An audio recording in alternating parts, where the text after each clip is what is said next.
So how do you feel about your cornerback if you have to go with Carrington and Corey? Well, I mean,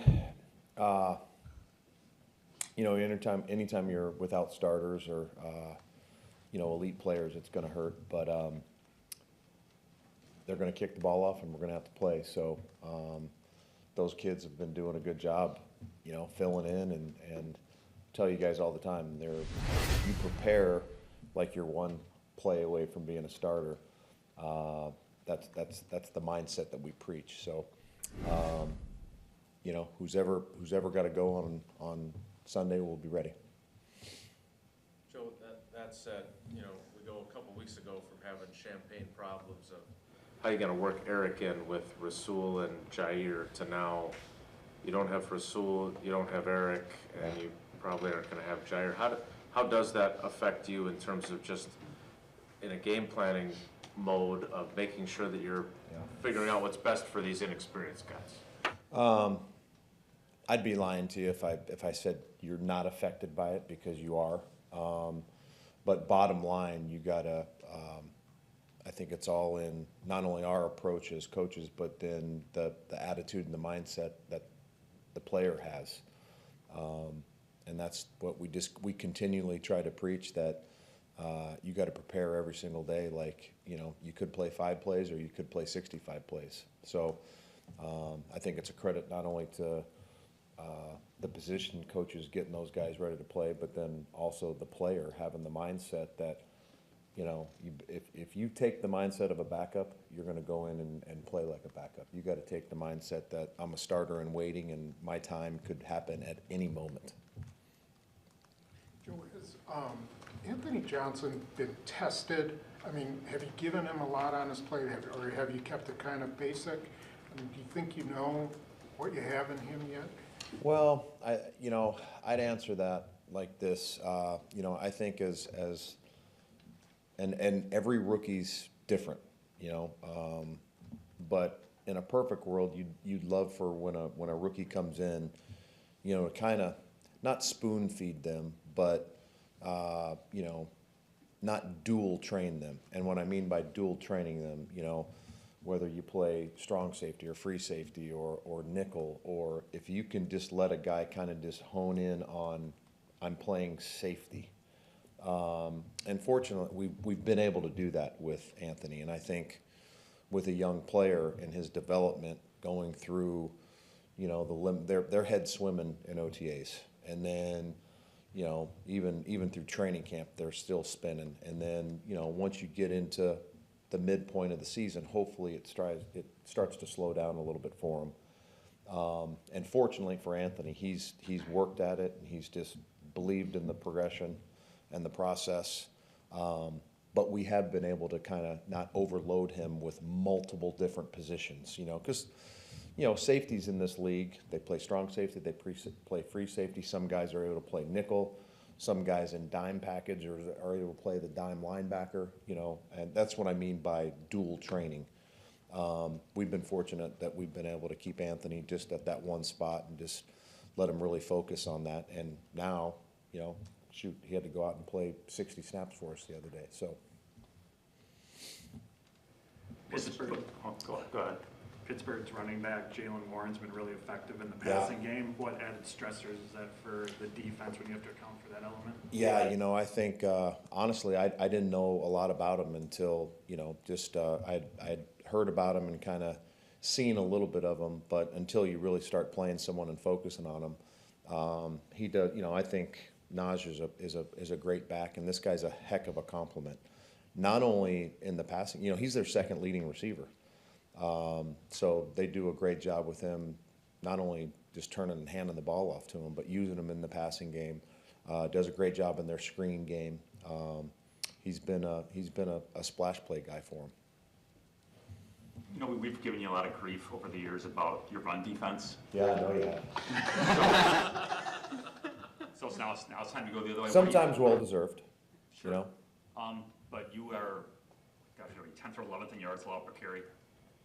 What are you doing so well in that phase? With obviously you've had a revolving door linebacker and some youth on the D line. I think it's defending the run is always, I think the biggest thing is the explosion play. That's where at least your run statistics can really get out of whack.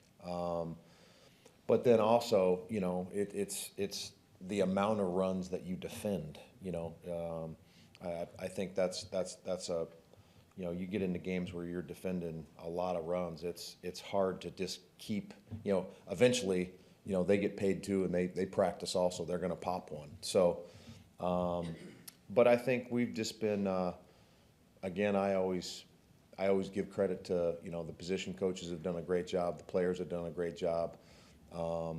Just really buying into the plan every week, the style and the system of offense that we're defending, and the style of run game that we're defending. But then you gotta tackle, you know, and that's the biggest way, especially in the run game, to eliminate explosion plays, is be good solid tacklers, and we've done that, so we got to keep that going. Joe, I don't know if you learned anything new about these starters in waiting, as you like to call them, when they're finally given their chance, compared to, you know, what you see in practice every day. Has anything Isaiah McDuffie has done, you know, taught you anything new about him these last couple weeks? Yeah, and, you know, I'll always, you know, the thing that is really cool about Isaiah is that he's, you know, I've talked to you guys a lot about, like, Kenny Clark and the consistency that I appreciate with him. You know exactly what you're going to get from Kenny Clark every single day. Now, you know, Kenny's a Pro Bowl player, but that's the thing that I've really grown to really enjoy about Isaiah, is that, you know, you might go a week and you might not hear the dude talk. You know, but he's consistent every single day, the way he works and the way he grinds and the way he prepares. And he's come, I'm just telling you, when he was a rookie, I was like, oh boy, he's got a long way to go. And then, you know, he did a few good things for us last year, and that's what I appreciate, is guys that just come in and work and chop wood every single day. And, you know, like I've told you guys, there was an improvement with him from year 1 to year 2, and then there's been a nice improvement from year 2 to year 3. And I mean, no other player exemplifies the fact, hey, you're a starter in waiting, you know, because we've had Dre go down for periods of time. Isaiah's had to fill in for Dre. We've had Quay go down. He's had to fill in for Quay. So, but it's, to me, with him, it's just consistency in his process, the way he works every single day as a pro. And to me, that's been the coolest thing, watching him. What were those areas that you thought needed the most work, and how much different are they now in year 3? You know, he was just a young player. You know, I'm almost positive. I think he forego his last year of eligibility at Boston College. You know, he was a late round draft pick guy, kind of a fringe guy, and he just, you know, like most young players, like most young late round draft pick players, they're developmental players. They have a long way to go, and you know, where he's come from in 3 years, it's been cool. But it's been his consistency, the way he's shown up and worked and grinded every single day. Joe, you know, speaking of young draft pick players, the narrative, and rightfully so, was going to be how the offense was so young, right? But you had CV with 3 breakups, you had Ant with a pick, Yeah. the 2 defensive linemen contributed last week, obviously, and Van Ness, I think it looks like you're playing him a lot on 1st and 2nd down to Yeah. save some wear and tear on Gary. What do you think of this rookie group and how it's helped your unit thus far? Yeah, I mean, I think that's the, it's always hard when you look at whether it be individual young guys or you know, a rookie class. You know, it's hard to stamp them right away, you know, because it's hard to play in this league, man. I mean, it really is, especially for, you know, what's Lucas, 21 years old, you know? So, I mean, it's, you know, you just hope that you see, you know, a nice flow and progress. And even, you know, when you look at it, I mean, you forget, you know, Quay Walker's in his 2nd year, you know, DY's in his 2nd year, you know, JJ's in his 2nd year. And even if you go, we just talked about Isaiah McDuffie in his 3rd year, TJ Slayton, he's in his 3rd year, you know. So we got a bunch of young guys that are, you know, are doing good things, but it's hard to make a name for yourself in this league as a young player. And it's, you know, like I said earlier with Isaiah, you just hope that the consistency and the work ethic, and you just see that natural progression from year to year. You know, Valentine was pretty aggressive in this last game. Do you have to warn him that, you know, teams will look at his aggressiveness and try to double move him now? Or Oh, yeah. do you like him just go play it, you know? Well, you know, I think it always goes back to, you know, whatever coverage principle that you're playing, whatever technique you're playing, especially out there. If, you know, as long as you're good with your eyes and you're good with your feet, you know, you let your technique kind of take over.